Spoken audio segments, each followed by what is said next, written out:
정치권 소식을 키워드로 짚어보겠습니다. 네, 오늘은 정호김 전 새누리당 의원 그리고 김상일 정치평론가 두 분 모셨습니다. 어서 오세요. 안녕하십니까? 안녕하세요. 어서 오십시오. 자, 오늘도 키워드 3개죠? 네. 첫 번째 뭡니까? 내용 확인해 보겠습니다.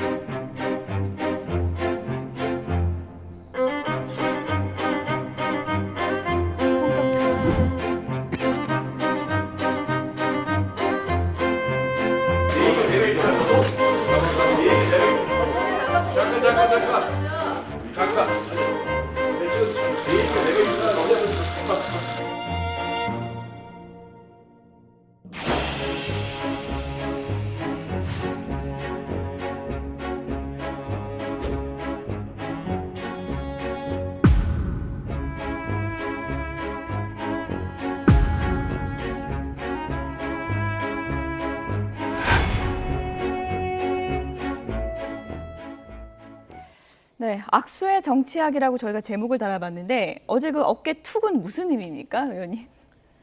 악수를 일단 거부하잖아요. 예. 굉장히 즉각적이고 감성적이에요. 예. 그러니까 아무리 그 속에서 불쾌하더라도 상대방이 악수를 청하는데 네. 그걸 거의 손사래를 치면서 거부하니까 예. 그 최고위원인 여성 정치인이 또 등짝을 때리지 않습니까? 예.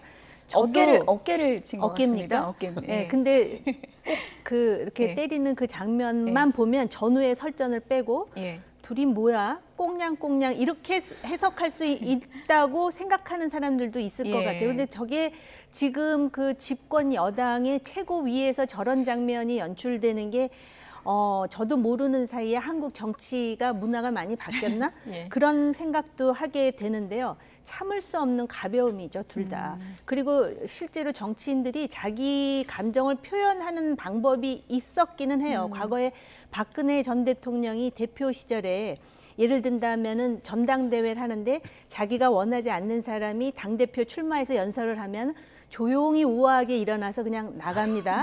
그러면 많은 당원들이 예. 박 대표님이 저 사람은 아니라고 사인을 주는구나. 예. 그다음에 혁신위원장을 뽑는데 제가 이름은 되지 않겠어요.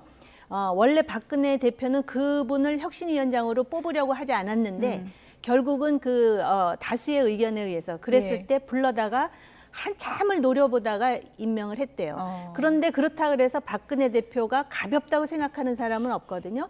근데 저 장면은 매우 경박하다라는 생각까지 들 정도의 장면이에요. 예. 재밌다고 생각하시는 분들도 많은 것 같습니다. 선배 정치인으로서는 경박하다 이런 생각이 드셨다는 거죠. 글쎄 뭐 선배 정치인, 후배 정치인을 예. 그런 관점이 아니라 예. 저렇게도 하는구나 예. 그렇게 생각 들어요. 네.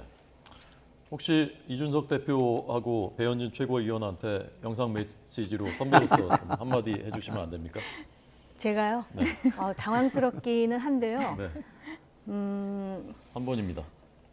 3번. 네. 그래 니는 참 좋겠다 하고 싶은 대로 해서. 예. 네. 젊은 사람들 입장에서 보면 네. 아까 그 박근혜 대표가 막 그 레이저를 쏘거나 네. 아니면 나가시거나 하는 것보다 그냥 뭐 솔직하고 네. 소탈하고 뭐 그 감정 표현하네 뭐 그렇게 젊은 세대들은 그렇게 볼 수도 있는 거 아닐까요? 그거는 뭐 개인으로 보면 그렇겠지만 제가 방송을 하면서 법인격이라는 이야기를 많이 하거든요. 법인격? 네, 법인격이란 건 사회적인 계약에 의해서 법으로 만들어진 인격입니다. 그러면 그 자리는 그 자리에 맞게 해줘야 되는 게 있는 거죠. 그게 있는데 그걸 만약에 안 하고 그거를 사유화한다? 개인적으로 쓴다? 그러면 이제 그거는 시스템이 무너지는 거예요. 사회적 자본이 무너지는 거죠. 네, 네. 그러니까 저런 그 지도자들 그 반열에 계신 분들이 저러면 그러면 일반 국민들은 보고서 어떻게 생각하냐면 저렇게 해도 되는구나라고 생각을 하는 거예요. 그래서 더 심하게 합니다. 그러면 사회 모범이 되는 게 없고 사회에서 바라볼 것이 없고 저거는 지켜져야 된다라는 어떤 룰이 깨지는 거죠. 네. 자, 우리가 신사도라는 게 있지 않습니까? 네. 신사도 뭐예요? 결투를 할 때도 악수를 하고 우리가 룰에 지켜가지고 싸우겠다라고 하는 거예요. 네, 네. 그럼 법인격들은 저 자리에서는 악수를 하고 어떤 우리가 가진 권한과 이런 거 하에서 서로를 견제를 하든 경쟁을 하든 네, 이렇게 하면 되는 겁니다. 네. 근데 감정을 드러낸다? 그거는 제가 볼 때는 좀 말이 안 되죠. 사적 보복 행위잖아요. 사실은 저게 작지만. 네. 근데 우리 근대 국가가 만들어진 이유가 사적 보복을 하지 말라는 게 큰 이유 중에 하나인데 저거는 시스템을 오히려 좀 예. 무너뜨리는 뭐 완전히 무너뜨리는 건 아니지만 안 보이는 데서 나비 효과적으로 균열을 시키는 어떤 행동들이다. 좀 자중하시면 정말 좋겠다 이런 바람이 있습니다. 오늘 아침에 만약에 최고위가 있었다면 둘이 악수를 하는지 를 확인할 수 있었을 텐데 오늘은 최고위가 열리지 오늘 않았다고 없었군요. 하고요. 네. 근데 저는 그 영상을 다시 한번 좀 보여주실까요? 영상을 보면 배현진 의원이 어깨를 툭 할 때 이준석 대표 표정이 뭐 굉장히 불쾌하다 이런 표정까지는 아니어서 어떻게 보면 그냥 좀 가벼운 제스처를 너무 무겁게 해석하는 게 아닌가 또 그런 생각도 들더라고요. 그래서 제가 말씀드렸잖아요. 둘이 뭐야? 꽁냥꽁냥이야? 예. 썸 타는 거야? 심지어는 그런 얘기까지 나올 예. 정도의 그런 가벼움이 예. 대한민국 집권 여당의 최고위원회에서 우리가 본다는 거예요. 그래서 굉장히 한편으로는 글쎄요, 이게 어떻게 보면은 꼰대 감정인지 모르지만 정말 당혹스럽다. 아까 법인격도 말씀하셨는데 네. 그런 생각까지 들었는데 그 이후에 설전을 보면은 정치적 복선이 굉장히 무거워요. 엄청난 세력 싸움을 하고 있어요. 정치적 이해관계에 따라서. 그 세력 싸움이 지금 2년 후, 5년 후까지로 이어집니다. 그래서 꽁냥꽁냥은 아니구나라고 결론을 내릴 수 있어요. 예. 네. 저도 사실 그 어깨 치는 것만 보면은 두 사람이 아주 원수는 아닌가 보다 이런 생각이 들었었는데 그러고 나서 회의 때 이제 뭐 서로 어디다 대고 뭐 지적질이냐 이런 말들이 또 오갔다고 하더군요. 회의 때. 어깨를 칠 때의 이준석 대표의 반응은 제가 볼 때는 좀 약간 부지불식간인 것 같아요. 그래서 무슨 반응을 하기에는 그냥 너무 빠르게 지나간 그런 거 아닌가 이런 생각이 들고요. 그것이 뭐 꽁냥꽁냥이다 이런 생각은 저는 들진 않았는데 중요한 것은 무엇이냐. 저 분들이 어쨌든 집권 여당의 최고위원회. 네, 네. 그러니까 지도자 반열에 있는 분들인 거예요. 그러면 제가 볼 때 집권 여당은 국정을 운영하라고 정권을 드렸는데 예. 국정 운영은 안 하고 본인들의 감정으로 다른 사람들을 지배하고 우위에 쓰려고 하거나 아니면 권력을 좀 더 크게 가지려고 하는 싸움을 하고 계신다라고 네. 볼 수밖에 없잖아요. 네, 네. 그것이 과연 국민들에게 좋게 비춰줄까? 뭐 좀 저는 우려스럽습니다. 네. 어제 비공개 회의 내용이라고 알려진 그 서로 말싸움이라고 할까요? 그 내용 저희가 그래픽으로 준비했는데 좀 보여주시고요. 비공개 회의 공개되는 것 때문에 배현진 의원과 설전이 벌어졌는데 어제 비공개 회의도 결국은 또 공개가 저렇게 됐더라고요. 네. 그 내용을 보면은 예. 결국은 지금 조직위원장을 뽑아야겠다 하니까 그러면 공천하고 연결되는 거 아니냐.